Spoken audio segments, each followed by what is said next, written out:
Tombée des rideaux aujourd'hui du colloque sur les états généraux de la protection civile.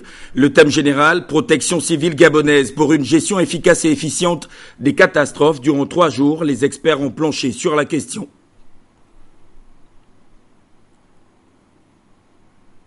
Un nouveau cap pour le centre de propriété industrielle du Gabon. À la faveur d'un point de presse, le directeur général du CEPIG, Marius Bondji Chamba, a décliné sa vision. Il a également échangé avec les hommes de médias.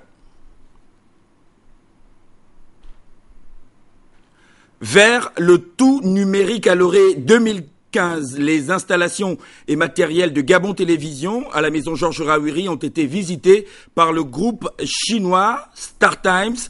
La mise en œuvre du projet planétaire pourrait être exécutée par l'opérateur. Voilà pour les titres. Madame, monsieur, bonsoir. Merci à vous de nous rejoindre sur Gabon Télévision. Bienvenue à cette principale édition d'information de la soirée. Je viens de vous le dire, les assises du colloque sur les états généraux de la protection civile viennent de s'achever à Libreville, la capitale gabonaise. Ce soir, nous revenons sur l'ouverture des travaux qui avaient pour thème protection civile gabonaise pour une gestion efficiente et efficace des catastrophes. Manik Semonjo, Serge Nzegui-Mabila. Au vu de la recrudescence de catastrophes naturelles sur la planète, le Gabon est plus que jamais engagé dans la gestion et la prévention de ce type de sinistres. C'est ainsi que le colloque sur les états généraux de la protection civile réunit des experts des ONG, institutions et organismes internationaux pour débattre sur le thème « Protection civile gabonaise pour une gestion efficace et efficiente des catastrophes ». Ce forum qui s'est ouvert est placé sous le haut patronage du Premier ministre, chef du gouvernement, que représentait Calixte Isidore Siédan en sa qualité de ministre délégué auprès du Premier ministre chargé de la réforme de l'État.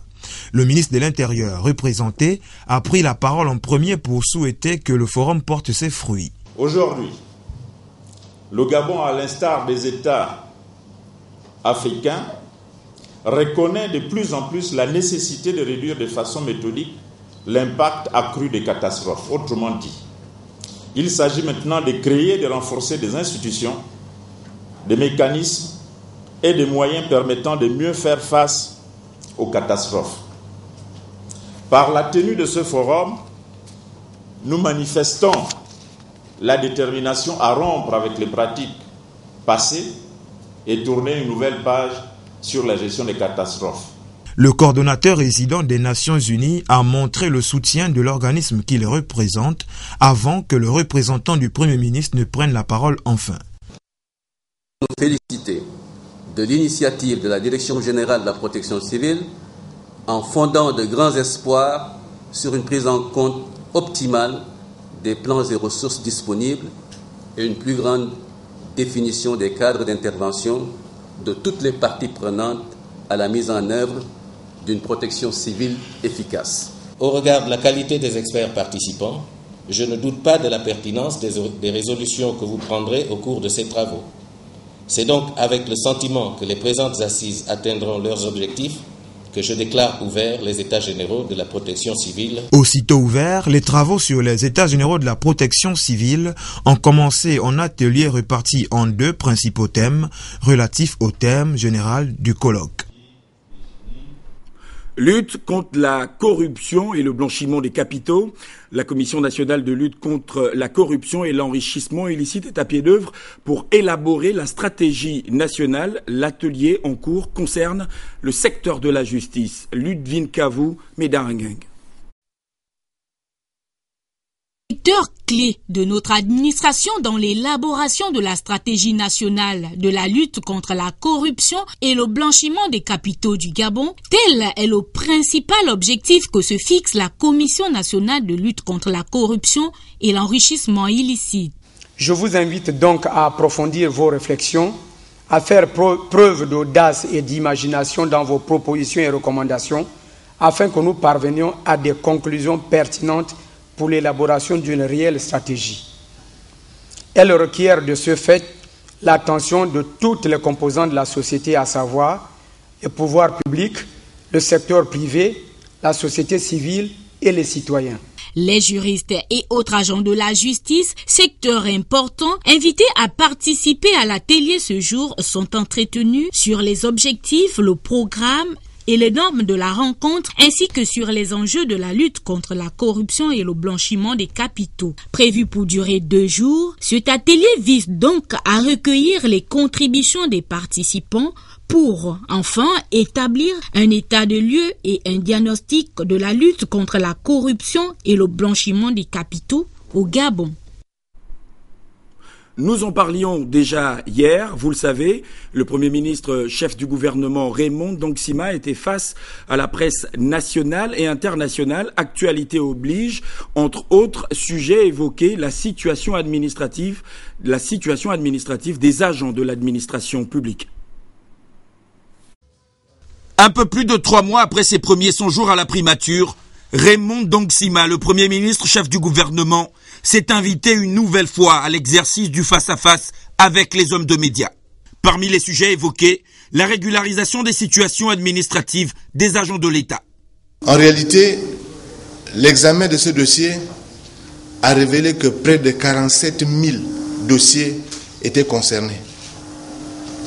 Nous avons donc, depuis le mois d'avril jusqu'à la fin du mois de août, et disons jusqu'au 10 septembre dernier, signé environ 47 000 textes, et je dois vraiment féliciter les équipes de la fonction publique, les agents de base, les secrétaires généraux et les ministres qui ont pris le temps de corriger l'ensemble de ces dossiers, de les signer, de les conduire jusqu'à moi pour que moi, à mon tour, je puisse les signer.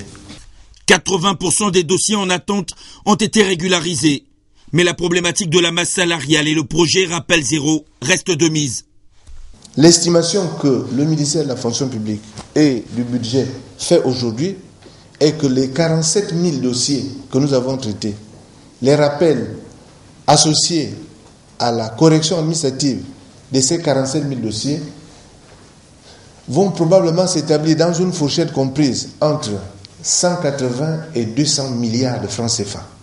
Raymond Ndongsima, visiblement détendu, sourire aux lèvres, s'est également livré au jeu de questions-réponses. L'échange s'est voulu franc et direct. Mais les dossiers et les situations que nous observons datent, dans certains cas, d'il y a 25 ans, 20 ans, 15 ans, etc. S'agissant de la vie chère, le Premier ministre est revenu sur les récentes mesures prises par le gouvernement de la République. La décision de renoncer à la TVA et aux droits de douane au sujet de certaines denrées alimentaires. Dans le panier de la ménagère, l'impact n'est pas instantané. La décision de renoncer à la TVA ou de renoncer aux droits de douane ne peut pas être une décision à effet instantané. Soyons un peu logiques. Une marchandise arrive au port de Libreville hier. Hier, elle paye les droits de douane et la TVA. Elle rentre dans les entrepôts du commerçant. Le gouvernement s'est réuni aujourd'hui et dit à partir d'aujourd'hui, je renonce à la TVA et je renonce aux droits de douane. Mais les produits qui étaient déjà rentrés hier, avant-hier et les autres jours, parce que le port travaille tous les jours, ces produits qui sont dans les entrepôts, ils ont été déjà affectés par les droits de douane et la TVA qui a été prélevée dessus. Pour le chef du gouvernement, l'accroissement de l'offre sur le marché serait le meilleur moyen de juguler le problème de l'augmentation des prix, qui est d'abord et avant tout un sujet débattu à l'échelle mondiale. Autre point évoqué lors de cette conférence de presse, le dossier éducation qui, comme vous le savez, est d'un intérêt considérable vu que la rentrée scolaire affiche sur le calendrier lundi 1er octobre 2012. John Michel Boudéang, Philika Biyongo. À quelques jours de la rentrée scolaire, le Premier ministre, chef du gouvernement, Raymond Ndongsima, revient sur le dossier éducation. Un dossier important qui mérite une attention particulière. Nous avons besoin de faire un effort particulier. Cet effort porte sur le nombre de salles de classe. Après le concours, le nombre d'élèves qui a été admis en classe de 6e est de l'ordre de 19 000 à peu près. 19 000 élèves, 12 000 bacheliers. Nous avons 3 universités et 12 000 étudiants, en réalité qui arrivent. Regardez ce que ça implique comme vitesse d'adaptation en termes de bâtiments, en termes d'infrastructures. Donc il y a, c'est vrai, un certain retard, ça prend du temps. Le Premier ministre a par ailleurs reconnu le déficit d'enseignants observé dans le système éducatif gabonais. Oui, il y a un déficit d'enseignants. Mais le déficit d'enseignants, comment le comble-t-on? C'est un enseignant, on ne peut pas, décréter comme ça que tel devient enseignant. Il faut que l'on forme ces enseignants. Il faut que le temps de formation qui est nécessaire pour mettre sur le marché quelqu'un qui est capable de prendre en charge un enfant et de l'accompagner dans son éducation, dans sa formation, que ce temps-là soit respecté. Malgré les manquements enregistrés dans ce secteur,